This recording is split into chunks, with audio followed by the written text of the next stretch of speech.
এই জিনিসটার সাথে আমরা পরিচিত আছি?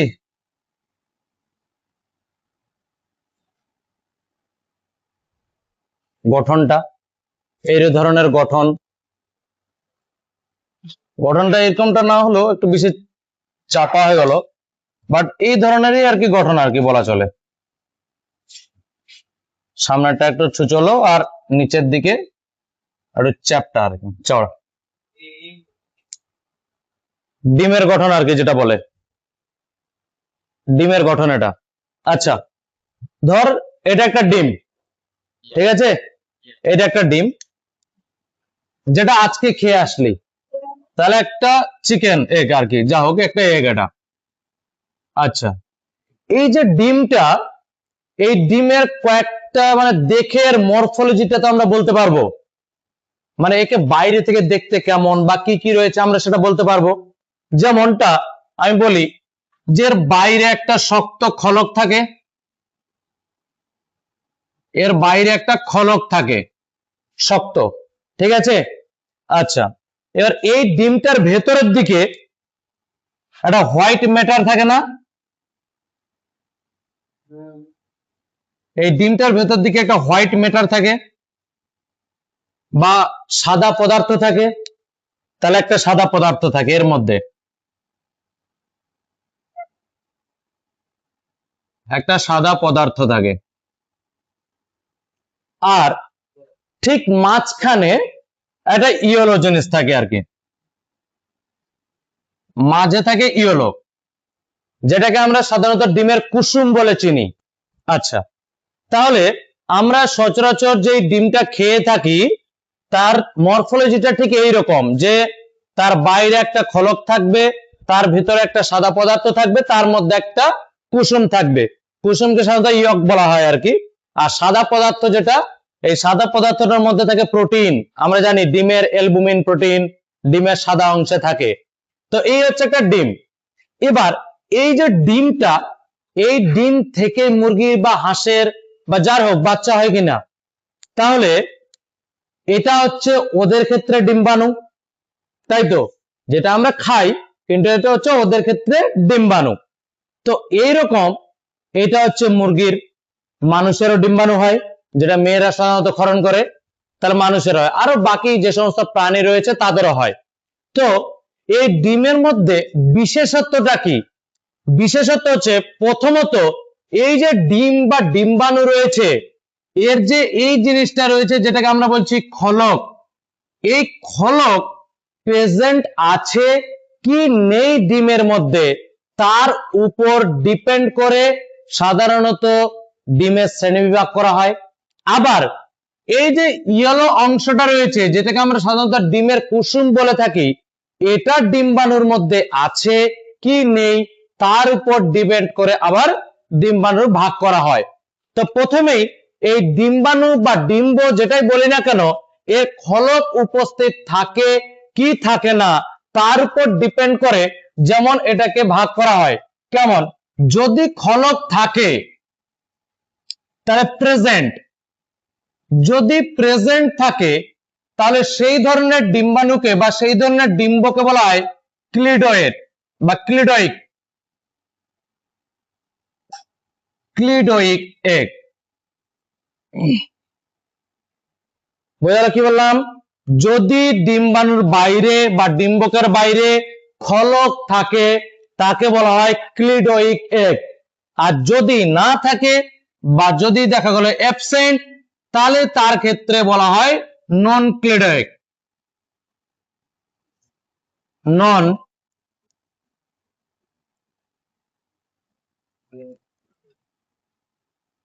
ক্লিডয়িক, নন ক্লিডয়িক এগ। তাহলে প্রথম পেলাম আমরা যে খলক উপস্থিত আছে কি নেই তার উপর ডিপেন্ড করে দুটো ভাগ। এবার এখানে আসি, আজকে আমাদের বিষয়বস্তু হচ্ছে ডিম্বাণুর আণুবীক্ষণিক গঠন অর্থাৎ হিউম্যান ডিম্বাণুর। তো হিউম্যান ডিম্বাণুর ক্ষেত্রে কিন্তু এই খলক উপস্থিত থাকে না। তাহলে হিউম্যান ডিম্বাণুর একটা ক্যারেক্টারিস্টিক্স বা একটা বৈশিষ্ট্য হচ্ছে যে হিউম্যান ডিম্বাণু হচ্ছে নন ক্লিডয়িক এগ। বোঝা গেল? তাহলে এটা প্রথম একটা বৈশিষ্ট্য আমরা পেলাম। আচ্ছা, এবার তারপর একটা বিষয় আসি, যেটা বললাম ইয়েলো কালারের কুসুম। এবার এর উপর ডিপেন্ড করে বিভিন্ন ভাগে ভাগ করা হয়, তবে যেটা হচ্ছে হিউম্যান এগ তাকে বলা হয়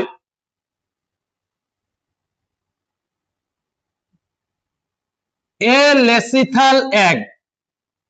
লেসিথাল এর মিনিংটা হচ্ছে ইয়ক বা কুসুম, আর এ মানে হচ্ছে অ্যাবসেন্ট, মানে মানুষের ডিম্বাণুর মধ্যে কুসুমটাও অ্যাবসেন্ট। বোঝা গেল? তাহলে প্রথমেই বলে দিলাম যে হিউম্যান যে ডিম্বাণু, সেই হিউম্যান ডিম্বাণুর দুটো বৈশিষ্ট্য আগে তোদের বলে দিলাম, সেটা হচ্ছে খলকবিহীন, তার জন্য একে বলা হয় নন ক্লিডোগেট, এটা একটা ফার্স্ট বৈশিষ্ট্য বললাম তোদের। আর একটা বললাম যে হিউম্যান ডিম্বাণুর মধ্যে ইয়েলো অংশ বা কুসুম অংশটা বা ইয়কটা থাকে না, তার কারণে একে বলা হয় লেসিথাল এগ। এটা হচ্ছে দ্বিতীয় বৈশিষ্ট্য বললাম। ঠিক আছে, এবার এর উপর ডিপেন্ড করে তোদের বইতে ওটার ভাগটা নেই, কিন্তু এর ভাগটা পরিপূর্ণভাবে দেওয়া আছে। তো এর ভাগটা যাওয়ার আগে একটু বলি, হিউম্যান ডিম্বাণু এটা হচ্ছে স্ত্রী দেহের যে ডিম্বাশয় রয়েছে, যেটা সাধারণত জরায়ুর দুপাশে আর ফ্যালোপিয়ান টিউবের সাথে যুক্ত থাকে। সেই যে অংশ ডিম্বাশয়, যেটা সংখ্যায় দুটি, তার মধ্যে যদি আমরা স্পেসিফিক বলি তাহলে কর্টেক্স অঞ্চলের মধ্যে এই ডিম্বাণুটা তৈরি হয়। তবে পরিপূর্ণভাবে ডিম্বাণু কিন্তু ডিম্বাশয় তৈরি হয় না, সেটা আমরা ভালো মতো জানি। কারণ কি? কারণ ডিম্বাণুটা যেটা তৈরি হয় সেটাকে আমরা বিভিন্ন নাম দিই, যেমন প্রাথমিক oocyte, secondary oocyte, tertiary oocyte বা ওভাম, এইরকম নাম দিই আমরা। তো ডিম্বাণু যেটা তৈরি হয় সেটা সাধারণত গ্রাফিয়ান ফলিকলের মধ্যে তৈরি হয় বা ডিম্বথলির মধ্যে তৈরি হয়। তো ডিম্বথলি থেকে ঠিক বেরিয়ে যখন আসে ফ্যালোপিয়ান টিউবে, তখন সেটাকে আমরা নাম জানি সেকেন্ডারি ওসাইট বলে, নট ওভাম। তাহলে সেকেন্ডারি ওসাইট পর্যন্ত ডিম্বাণু তৈরি হচ্ছে কার মধ্যে? ডিম্বাশয়ের মধ্যে। কিন্তু বাকি যে ওভাম পর্যন্ত যে তৈরি হয় সেটা তৈরি হয় কোথায়? ফ্যালোপিয়ান টিউবে।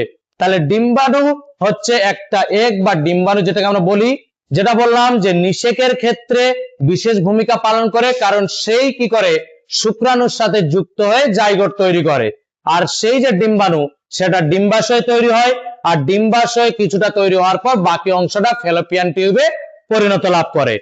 এই যে ডিম্বাণু বললাম বা হিউম্যান এগ, এটা সাধারণত হ্যাপ্লয়েড হয়, বা যেটাকে আমরা চিনি যে এন সংখ্যক ক্রোমোজোম, নট ডিপ্লয়েড। ডিপ্লয়েড মানে আমরা জানি 46টা ক্রোমোজোম, কিন্তু এটা হচ্ছে হ্যাপ্লয়েড, বা যেটাকে আমরা বলি 23টা ক্রোমোজোম।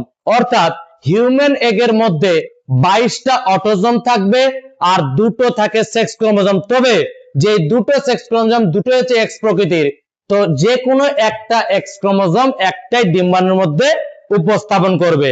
মানে এইখানে আরেকটা থিওরি লাগা যে হিউম্যান ডিম্বাণু যতগুলো তৈরি হয় সব একই রকম, 22টা অটোজোম প্লাস এক্স। কারণ মেয়েদের ক্ষেত্রে দুটোই এক্স ক্রোমোজোম, কিন্তু হিউম্যান শুক্রাণুর ক্ষেত্রে এটা আবার ভিন্ন হয়। সব শুক্রাণু একই রকম হয় না, কারণ শুক্রাণুর মধ্যে কোন শুক্রাণু হতে পারে এক্স ক্রোমোজোম বিশিষ্ট, আর কোন শুক্রাণু হতে পারে ওয়াই ক্রোমোজোম বিশিষ্ট। এটা হচ্ছে বলতে পারি যে একটা ডিম্বাণুর প্রাথমিক ধারণা। এবার আমি আসি ডিম্বাণুর যে পরিপূর্ণ বিস্তারিত আলোচনা, যে ওর মধ্যে কি রয়েছে না রয়েছে, কেমন লেয়ার, কোন লেয়ারে কি কাজ আছে, সে সমস্ত বিষয় এবার দেখব। ঠিক আছে, ডিম্বাণুর আণুবীক্ষণিক যদি গঠন দেখি তাহলে আমরা বেশ কয়েকটা অংশ পাবো। যেমন প্রথমেই আমরা পাবো তার মধ্যে আবরক,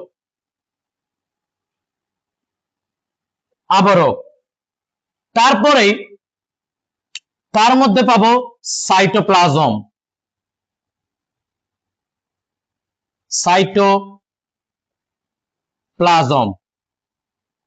আর তার মধ্যে আমরা পাবো একটা সুনির্দিষ্ট নিউক্লিয়াস।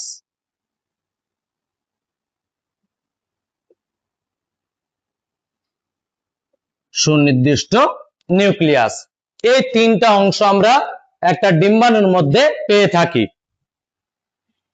এই যে আবরকের বিষয়টা, এই আবরকের বিষয়টা যখন আমি তোদের গ্রাফিয়ান ফলিকলটা পরিপূর্ণভাবে পড়িয়েছিলাম, বেশ ছবি এঁকে কিভাবে বেরিয়ে আসলো ওর মধ্যে থেকে, তখন পড়াতে গিয়ে তোদের 9টা লেয়ারের নাম বলেছিলাম, মনে আছে? 9টা লেয়ার, ডিম্বাণু থেকে শুরু করে একবারে গ্রাফিয়ান ফলিকল অব্দি 9টা লেয়ারের নাম বলেছিলাম। তো তার মধ্যে ডিম্বাণুর কতগুলি, সেই বিষয়গুলো আমরা এবার দেখি একটু। আবরক, আবরকের মধ্যে আমি যাচ্ছি কোথা থেকে জানিস? একেবারে সাইটোপ্লাজম শেষ, তারপরে তো আবরক গুলো শুরু হয়। তাহলে সাইটোপ্লাজমের পর থেকে শুরু করে কোন কোন আবরক পর পর একেবারে বাইরে পর্যন্ত অবস্থান করছে সেটা আমি দেখাচ্ছি। ফার্স্ট, সাইটোপ্লাজমকে ঘিরে যে আবরণটা থাকে তাকে বলা হয় ভাইটেলাইন মেমব্রেন। ভাইটেলাইন মেমব্রেন।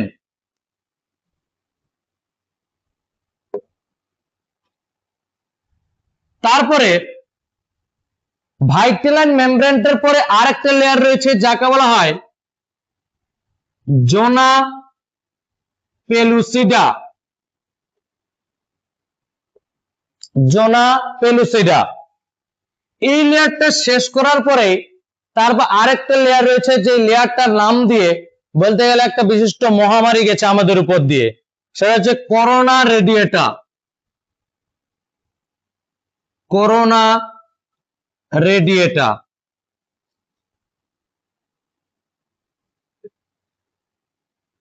করোনা রেডিয়েটা, ঠিক আছে? তারপরে যেমন রয়েছে cumulus cell layer. Cumulus cell layer. এই লেয়ার গুলো আমরা একটা ডিম্বাণুর চারিপাশে দেখতে পাই বা পর পর আমরা দেখতে পাই। এবার এই প্রত্যেকটা মেমব্রেন সম্পর্কে আমি বলছি। যেমন দেখি, আমরা যদি এখানে একটা ডিম্বাণুর চিত্র দেখি, পরিপূর্ণ ডিম্বাণুর চিত্র, এবার আমরা প্রত্যেকটা অংশকে চিহ্নিত করব বা কোথায় কি অংশ রয়েছে আমরা দেখি। আবরকটা দেখতে গিয়ে আমরা প্রত্যেকটা জিনিস পাবো। প্রথমে আমি বললাম যে এটা একটা ডিম্বাণু যার মধ্যে একটা সুনির্দিষ্ট নিউক্লিয়াস বর্তমান, যার চারি সাইডে রয়েছে সাইটোপ্লাজম। সাইটোপ্লাজমের পরে পরে যে লেয়ারটা পাবি তার নামে হচ্ছে ভাইটেলাইন মেমব্রেন, যেটা হচ্ছে এই যে ব্লু কালারের ফার্স্ট লেয়ার, যেটা হচ্ছে ভাইটেলাইন মেমব্রেন। এই যে ভাইটেলাইন মেমব্রেন দেখতে পাচ্ছিস, এটা একটা মানে কি বলতে পারিস যে জেলির মতো একটা লেয়ার, যে লেয়ারটা হচ্ছে অকোষীয়। অকোষীয় মানে জেলির মতো লেয়ার, যেটা কোষ দ্বারা নয়। এটা বলতে পারিস বিভিন্ন ধরনের বায়োমলিকিউলস দিয়ে গঠিত, যেমন হতে পারে সেটা প্রোটিন, যেমন হতে পারে সেটা লিপিড। বোঝা গেল? তাহলে প্রোটিন, লিপিড বা গ্লাইকোপ্রোটিন এই সমস্ত পদার্থ দিয়ে তৈরি হওয়া একটা লেয়ার, যেটা হচ্ছে ভাইটেলাইন মেমব্রেন। যেমন আমরা দেখেছি যে একটা যদি প্রাথমিক যদি আমরা কোষের চিত্র দেখি, তাহলে কোষের বাইরে কোষ পর্দা থাকে কিনা? কোষ পর্দা থাকে। তাহলে বলতে পারি যে ভাইটেলাইন মেমব্রেনটা হচ্ছে ডিম্বাণুর কোষ পর্দা। বোঝা গেল কি বললাম? ভাইটেলাইন মেমব্রেনটা হচ্ছে ডিম্বাণুর কোষ পর্দা। তবে তোদের বইতে দেখবে এক জায়গায় ওটা উল্লেখ রয়েছে যে অনেক বিজ্ঞানী এই ভাইটেলাইন মেমব্রেনটাকে ডিম্বাণুর কোষ পর্দা মানে না। তাহলে কি ওরা ভাবে, যদি এখনো মানে বলতে পারি যে সাইন্টিফিক্যালি এটা প্রুফ হয়নি, বাট ওরা এখনো ভাবছে যে ভাইটেলাইন মেমব্রেনের ভেতরেও আরেকটা লেয়ার রয়েছে, যেটা হচ্ছে ওই ডিম্বাণুর কোষ পর্দা। বোঝা গেল? যেটার নাম ওরা ধারণা করে দিয়েছে যে ওর নাম হচ্ছে উলেমা। তাহলে একটা বলতে পারি যেখানে যে উলেমা বলে একটা লেয়ার তার ধারণা করছে। উলেমা, উলেমা লেয়ার মানে বিজ্ঞানীরা ধারণা করছে যে ভাইটেলাইন মেমব্রেনের ভেতরেও একটা লেয়ার রয়েছে, যেটা হচ্ছে ডিম্বাণুর কোষ পর্দা। কিন্তু সাইন্টিফিক্যালি ওটা প্রকাশ এখনো হয়নি বা বলতে পারি প্রুফ করতে পারেনি। তো আমরা ভাইটেলাইন মেমব্রেনকে প্রাথমিকভাবে ধরে নেব যে ভাইটেলাইন মেমব্রেনটাই হচ্ছে ডিম্বাণুর কোষ পর্দা। বোঝা গেল? আচ্ছা, ভাইটেলাইন মেমব্রেনের পরেই তারপর তোরা দেখতে পাবি যে রেড কালারের একটা পুরো স্তর রয়েছে, এটাও জেলের মতো স্তর, ও কোষীয় স্তর, এবং এটা হচ্ছে গ্লাইকোপ্রোটিন দ্বারা নির্মিত। তাহলে এই যে রেড কালারের লেয়ারটা দেখতে পাচ্ছি, আমি বললাম এটা একটা অকোষীয় লেয়ার। অকোষীয় এবং জেলির ন্যায়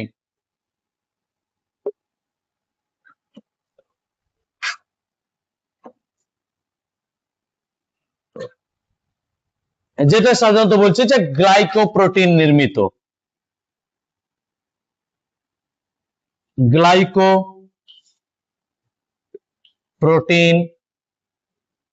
নির্মিত, বোঝা গেল? আচ্ছা, এবার হচ্ছে বিষয়টা আমি আরেকটা বিষয় এখানে আসি। এই যে জোনা পেলুসিডা লেয়ার, এই লেয়ারের মধ্যে কিছু গ্রাহক প্রোটিনও পাওয়া যায়। তাহলে এর মধ্যে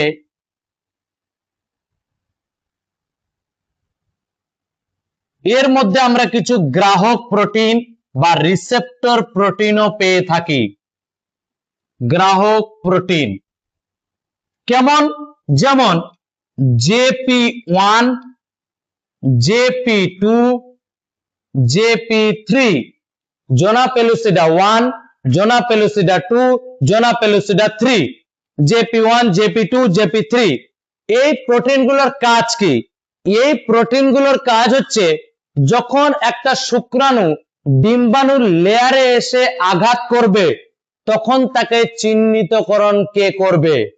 তো এই চিহ্নিতকরণ করার সময় এই গ্রাহক প্রোটিনগুলোর প্রয়োজন পড়ে, যেটা আমি বললাম জেনোপেলুসিডা 1, জেনোপেলুসিডা 2, জেনোপেলুসিডা 3, JP1, JP2, JP3 এরা থাকে এই জোনা পেলুসিডা লেয়ারটার মধ্যেই। বোঝা গেল? আচ্ছা, আর এই যে ভাইটালাইন মেমব্রেন দেখতে পাচ্ছি আর জোনা পেলুসিডা লেয়ার দেখতে পাচ্ছি, এই দুজনের মাঝে আমরা দেখতে পাচ্ছি একটা স্পেস রয়েছে। এই যে স্পেসটা রয়েছে, এই স্পেসটাকে বলা হয় perivitelline space. Perivitelline space, perivitelline space. এখানে বিভিন্ন ধরনের বিক্রিয়া হয়ে থাকে, যেটা আমরা নিচেকে পড়ব। পেরিভাইটালাইন স্পেস।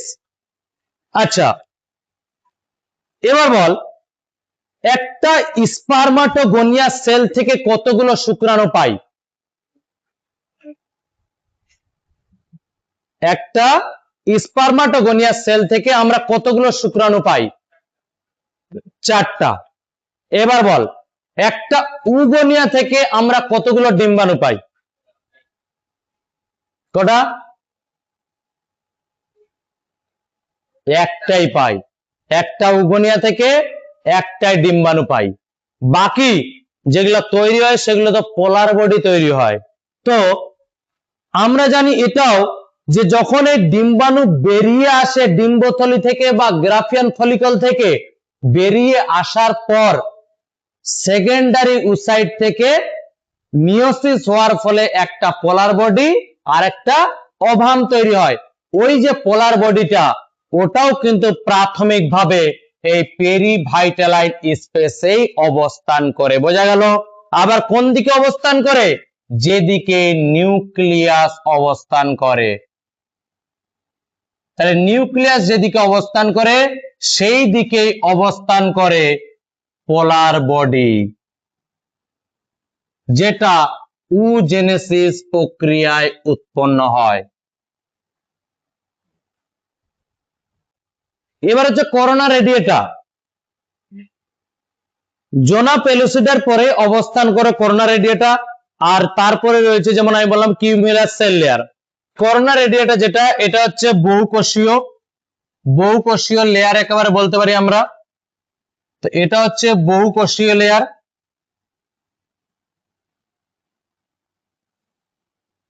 বা বহুকোষীয় স্তর বিশিষ্ট বহুকোষীয় স্তর, এটা করোনা রেডিয়েটা।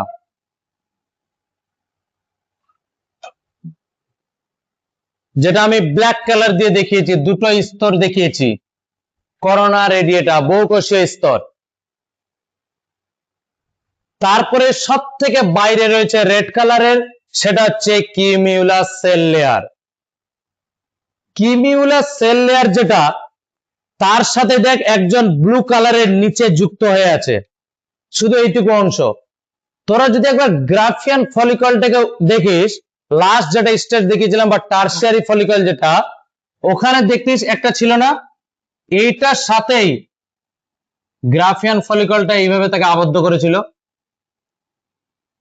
এই রকমের। আর বলেছিলাম এই যে ফাঁকা অংশটা এটাকে বলা হচ্ছে এন্ট্রাম, আর এই সেলগুলো দিয়ে যুক্ত ছিল যেটাকে আমি বলেছিলাম ডিসকাস লেয়ার, ডিসকাস প্রোলিংফাস একটা লেয়ার বলেছিলাম এখানে, ডিসকাস লেয়ার, এই যে সেলগুলো। তো এই সেলগুলো তো বলতে পারিস এই ডিসকাস লেয়ারটা আর কিমিউলাস লেয়ারটা একই লেয়ার বলতে পারিস, কিন্তু কিমিউলাস লেয়ারের যে সেলগুলো সেটা পুরোপুরি একদম ডিম্বাণুকে আবৃত করে রাখে, আর ডিসকাস শুধুমাত্র বলতে পারিস যে ডিম্বাণু আর গ্রাফিয়ান ফলিকলের মধ্যে একটা যোজক তৈরি করে, মানে ডিম্বাণুর সাথে গ্রাফিয়ান ফলিকল যুক্ত হয়ে থাকে এই ডিসকাস সেল লেয়ার গুলো দিয়ে। বোঝা গেল? তো এটা পুরোপুরি ওভামকে আবৃত করে রাখে না, সেজন্য আমরা এই সেলগুলোকে ওভামের লেয়ার হিসেবে ধরি না।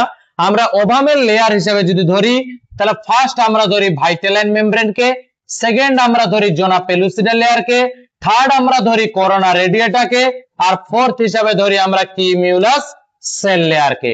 এই টোটাল 4টা আবরক রয়েছে, যেই 4টা আবরক কি করে না ডিম্বাণুকে চারিদিক দিয়ে ঘিরে রাখে। আচ্ছা, এবার আসি সাইটোপ্লাজম। প্রথমেই তবে পড়তে গিয়ে যেন অসুবিধা না হয় তার জন্য একটা জিনিস লিখে দিচ্ছি, cytoplasm of ovum is called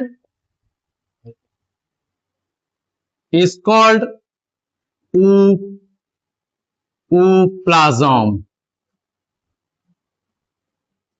Cytoplasm of ovum is called ooplasm, মানে এই যে এর মধ্যে সাইটোপ্লাজম রয়েছে এটাকে ওপ্লাজমও বলা হয়। বোঝা গেল? এই ওয়ার্ডটা পাবি তোরা পড়তে গিয়ে, যে ডিম্বাণুর ওপ্লাজমের মধ্যে মাইটোকন্ড্রিয়া ছড়িয়ে থাকে বা বলতে পারিস আরএনএ ছড়িয়ে থাকে।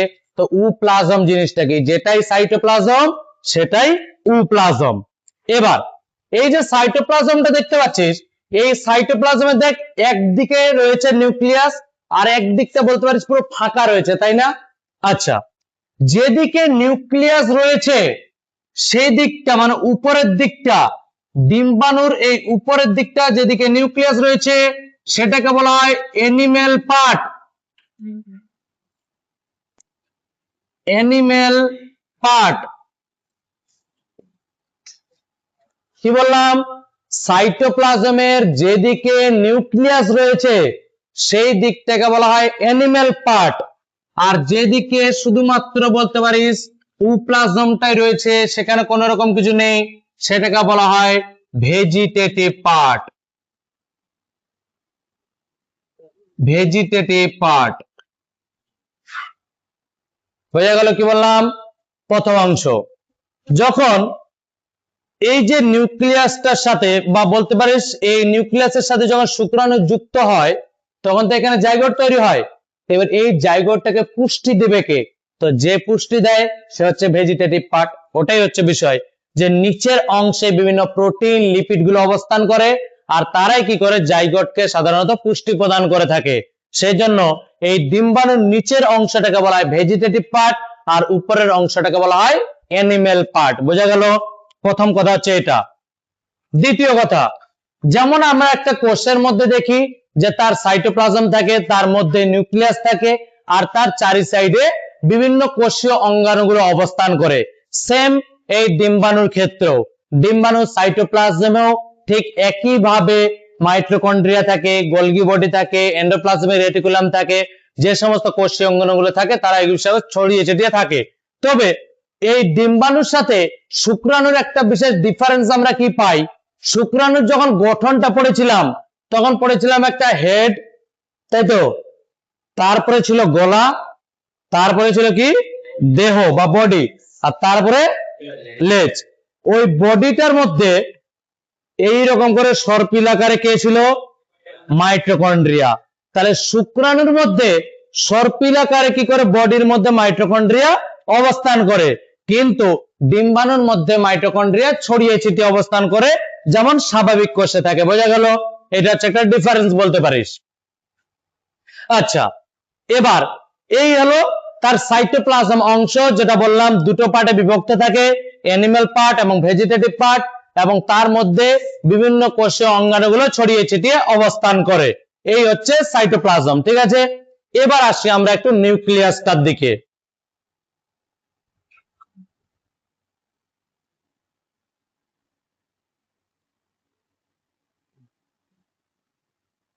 নিউক্লিয়াস, এর যে নিউক্লিয়াস, এই নিউক্লিয়াসটা যেমন সাধারণ নিউক্লিয়াস হয় সুনির্দিষ্ট নিউক্লিয়াস, তেমনি এর বাইরে লেয়ার রয়েছে, এর ভেতরে নিউক্লিওপ্লাজম রয়েছে, এর মধ্যে ক্রোমাটিন জালিকা রয়েছে, যেমনটা থাকে একটা নরমাল নিউক্লিয়াসের মধ্যে, ঠিক একই ভাবে। তবে পার্থক্যটা কি, এই যে নিউক্লিয়াসটা রয়েছে, এই নিউক্লিয়াসটা হচ্ছে এন টাইপ। এন টাইপ তার মানেটা হচ্ছে এটাই যে এটার মধ্যে রয়েছে 22A plus x,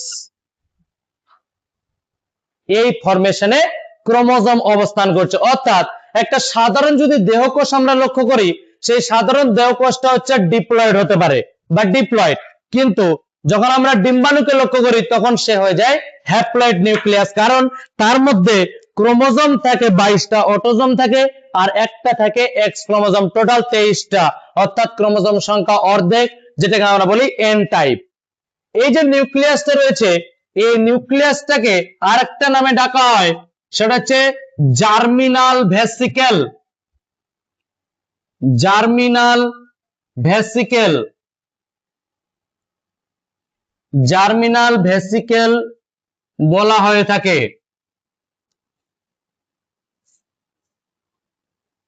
ডিম্বাণুর নিউক্লিয়াসকে germinal vesicle বলে কেন? জার্মিনাল ভেসিকেল বলার এটাই কারণ যে একটা নিউক্লিয়াসের মধ্যে যে পরিমাণ নিউক্লিওপ্লাজম থাকার দরকার তার থেকেও অধিক পরিমাণে অবস্থান করে। বোঝা গেল কি বললাম? যে পরিমাণ নিউক্লিয় রস থাকার দরকার তার থেকেও অধিক পরিমাণে নিউক্লিয় রস উপস্থিত থাকে, সে কারণে ডিম্বাণুর নিউক্লিয়াসকে বলা হয় জার্মিনাল ভেসিকেল। ভেসিকেল মানে আমরা কি জানি, থলি না? থলি। আর সেই থলির মধ্যে নিশ্চয় তরল অবস্থান করবে, তো এই নিউক্লিয়াসের মধ্যে এত পরিমাণে তরল উপস্থিত থাকে, তার জন্য এটাকে বলা হয় জার্মিনাল ভেসিকেল। এবং এই জার্মিনাল ভেসিকেল বা নিউক্লিয়াস এর মধ্যে একটা সুস্পষ্ট নিউক্লিওলাসও বর্তমান, যে নিউক্লিওলাসকে বলা হয় জার্মিনাল স্পট। স্পট মানে দাগ, জানি না আমরা, দাগ।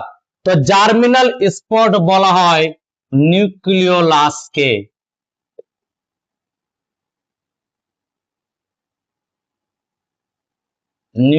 নিউক্লিওলাসকে, নিউক্লিওলাসকে বলা হয় জার্মিনাল স্পট।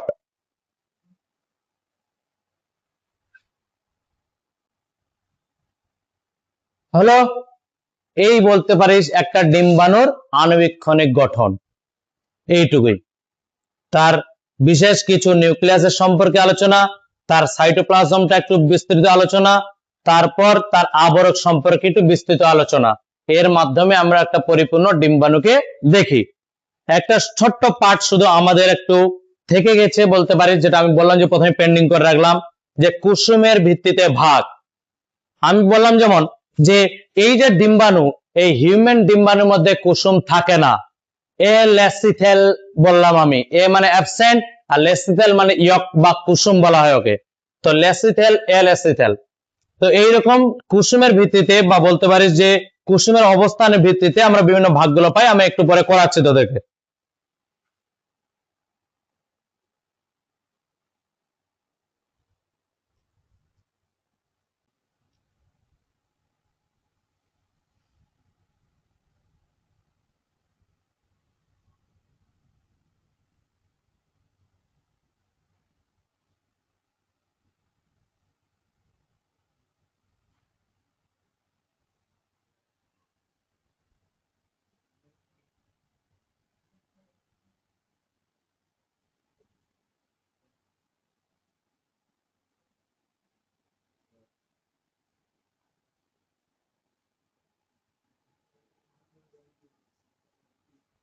কুসুমের ভিত্তিতে ডিম্বাণু শ্রেণীবিভাগ। আচ্ছা, ফার্স্ট যেটা আমরা পেলাম সেটা বললাম এলেসিথেল। এলেসিথেল এগ, এলেসিথেল এগ। এ মানে বললাম আমি অ্যাবসেন্ট, লেসিথেল মানে কুসুম, তাহলে এর মধ্যে কুসুমের অনুপস্থিত, অর্থাৎ এর মধ্যে কুসুম থাকে না।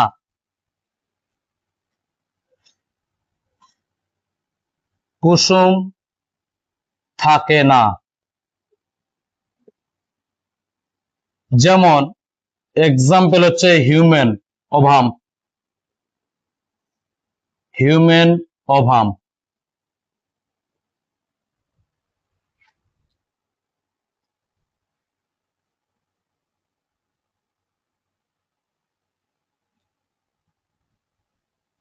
বি,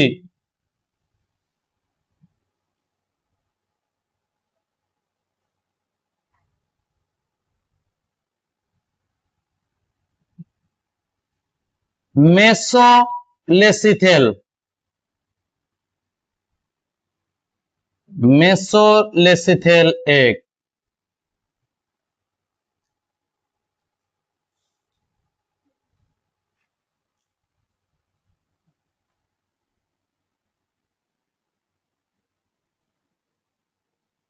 মাঝারি পরিমাণে থাকে, বা বলতে খুব বেশি না খুব কম না, মাঝারি পরিমাণ কুসুম থাকে।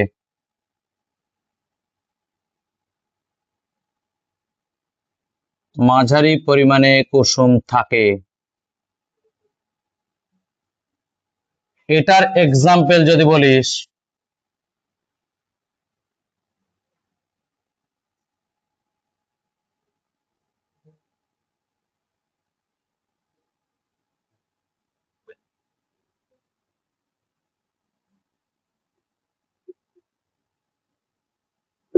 সোনা ব্যাঙের এগ। সোনা ব্যাঙ, কোন ব্যাঙ? সোনা ব্যাঙ নাম শুনছেন? সোনা ব্যাঙের এগ, মেসোলেসিথেল।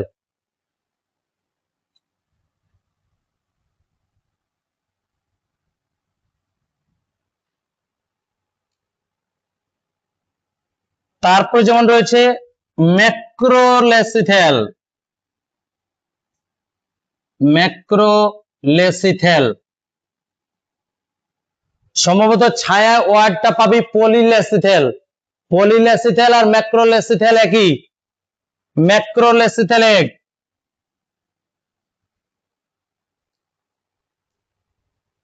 বলতে পারিস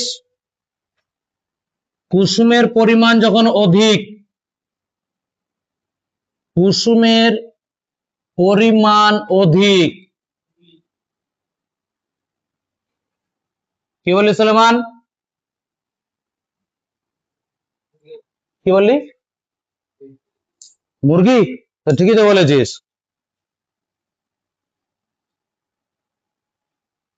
বার্ডস এগ, বার্ডস এগ। পক্ষী আর কি, পক্ষীর মধ্যে তো মুরগিও পড়ে, তারপর আর বাদ বাকি যা যা রয়েছে। বার্ডস এগ, ওটা হচ্ছে পলিলেসিথাল বা বলতে পারিস ম্যাক্রোলেসিথাল এগ, ওর মধ্যে পড়ে।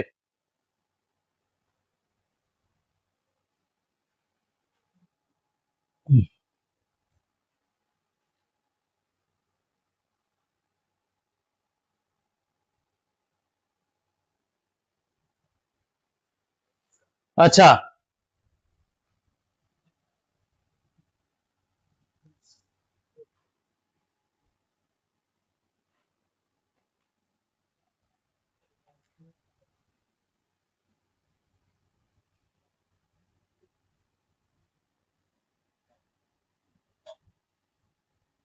হোমোলেসিথাল এগ, হোমোলেসিথাল এগ। ওই ভাবিস না ওই করে ডিম তৈরি হয়, ওই করে ডিম তৈরি হয় না। হাসিস কেন? হোমোলেসিথাল এগ, হোমোলেসিথাল এগ, বা এটাকে আরেকটা নামে বলা যায় আইসোলেসিথাল এগ, একই নামটা। এটার মানেটা হচ্ছে এটাই যে পুরো উপ্লাজম, পুরো উপ্লাজম জুড়ে সমানভাবে পুরো উপ্লাজম জুড়ে সমানভাবে কুসুম অবস্থান করে। কুসুম অবস্থান করে।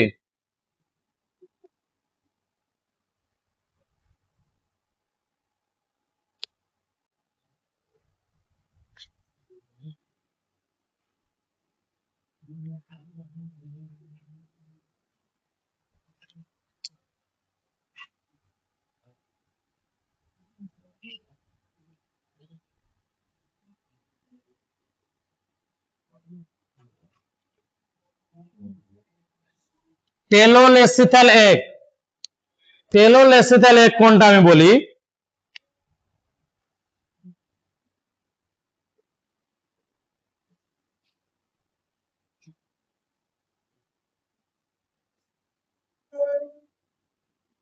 কুসুম শুধুমাত্র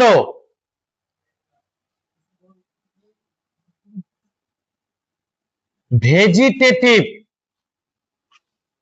অংশে থাকে।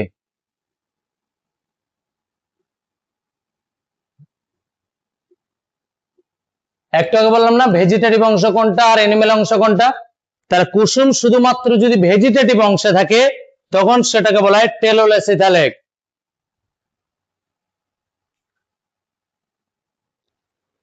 আর তারপরে লাস্ট একটা বলতে পারিস,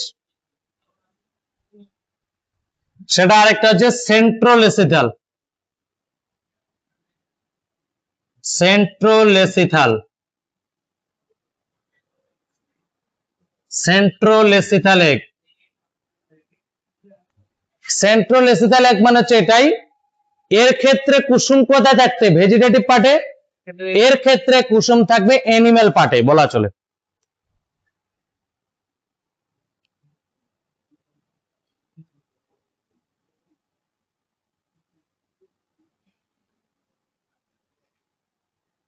কুসুম অবস্থান করে আস্তে অ্যানিমেল পার্টে। ঠিক আছে, এই ওটা। আর একটা আছে যদিও ওটা স্টার ফিশ বা তারা মাছের ক্ষেত্রে হয়, মানে ওর ডিম্বাণুতে কুসুমের পরিমাণ খুবই অল্প, মানে থাকে কিন্তু খুবই অল্প থাকে, লিটিল। তো ওর ক্ষেত্রে যেমন বলা হয়, একটা বললাম না ম্যাক্রোলেসিথাল, আর ওর ক্ষেত্রে বলা হয় মাইক্রোলেসিথাল, মানে মাঝারি নয়, খালি উপস্থিত একটু। তো স্টার ফিশের যে ডিম্বাণু হয় সেই স্টার ফিশের ডিম্বাণু বা একটা বলতে পারিস যে মাইক্রোলেসিথাল, মানে ডিম্বাণু, ওই ডিম্বাণুর মধ্যে কুসুমের পরিমাণ খুবই অল্প, একটু দানাদার অংশ শুধু, এটাই বোঝা গেল। এই হচ্ছে কুসুমের ভিত্তিতে বিভিন্ন ভাগ। তার মধ্যে বললাম যেটা হচ্ছে আমাদের হিউম্যান, সেটা হচ্ছে এলেসিথাল, যার মধ্যে কোনো কুসুম নেই। আরেকটা বৈশিষ্ট্য বলেছিলাম যে আমাদের হিউম্যান ডিম্বাণুর মধ্যে কোনো খলক নেই, যার কারণে ওটাকে বলা হয় নন ক্লিডোইক। বোঝা গেল? এই হচ্ছে ডিম্বাণুর পুরোপুরি আণুবীক্ষণিক গঠন। ঠিক আছে।